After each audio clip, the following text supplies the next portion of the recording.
বন্ধুসকল, doctor APJ Abdul কালামে এবাৰ কৈছিল, আপুনি নিজৰ ভৱিষ্যত সলনি কৰিব নোৱাৰে, কিন্তু আপুনি নিজৰ অভ্যাস সলাব পাৰে। নিশ্চিতভাৱে আপোনাৰ অভ্যাসে কিন্তু এদিন আপোনাৰ ভৱিষ্যত সলাই দিব।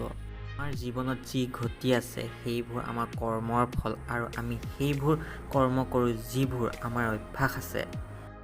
আজি আমি কথা পাতিম 3টা অভ্যাসৰ বিষয়ে, আৰু সেই 3টা অভ্যাসে প্ৰতিজন সফল ব্যক্তিৰ জীৱনত এটা ডাঙৰ ভূমিকা লৈ আহিছে।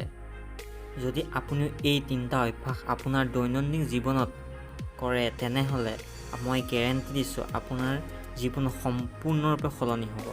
তেনেহ'লে আহক ভিডিঅ'টো আৰম্ভ কৰোঁ। প্ৰথম অভ্যাসটো হ'ল ডু মোৰ টক লেছ, মানে কম কথা কওক আৰু কাম বেছি কৰক। ইংৰাজীত এষাৰ কথা আছে, work hard in silent, let your success make noise. কষ্ট ইমান শান্তিপূৰ্ণভাৱে কৰক যাতে আপোনাৰ সফলতাই সমাজত হুলস্থুল লগাই দিয়ে। আপুনি একো কথা কাকো কোৱাৰ দৰকাৰ নাই, কাৰণ আপোনাৰ সফলতাই সকলোবোৰ সমাজত চিঞৰি চিঞৰি কৈ দিব। আপুনি যিকোনো ছাকচেছফুল লিডাৰ চাই লওক, সেই সকলোৱে কেতিয়াও চিঞৰি চিঞৰি নিজৰ সফলতাৰ বিষয়ে নকয়, বা কি কৰিছে কি নকৰিছে সেইটোৰ বিষয়ে কেতিয়াও নকয়, কাৰণ তেওঁলোকে একো কোৱা দৰকাৰেই নাই। তেওঁলোকে সফলতা আগতীয়াকৈ সকলোকে কৈ দিয়ে, তেওঁ কি কৰিলে। আপুনি একো কথা কাকো কোৱা দৰকাৰেই নাই, বেছি কথা কোৱা দৰকাৰ নাই, মাত্ৰ নিজৰ কামটোৰ প্ৰতি লক্ষ্য ৰাখক। কৰ্মই আপোনাৰ জীৱনটো নিৰ্ধাৰিত কৰে। কৰ্ম কৰক, কথা নহয়। দ্বিতীয় অভ্যাসটো হ'ল they use their time properly. Mark জুকাৰবাৰ্গে এইটো কথা আপুনি নিশ্চয় জানে, কি তেওঁ সদায় একেই ডিজাইনৰ কাপোৰ পিন্ধে।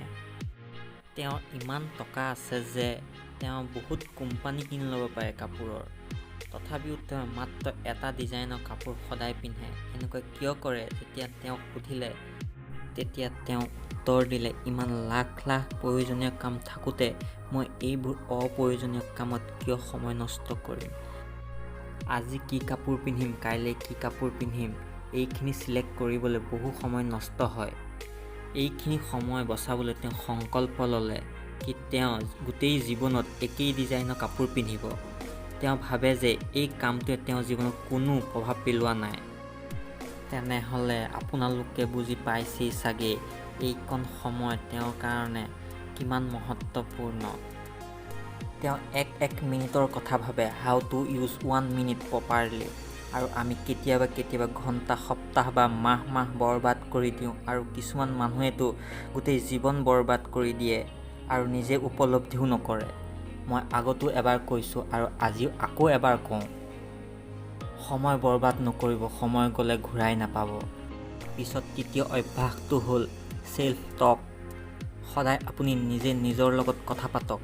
5 মিনিট হওক, কিন্তু আপুনি নিজৰ লগত কথা নিশ্চয় পাতক।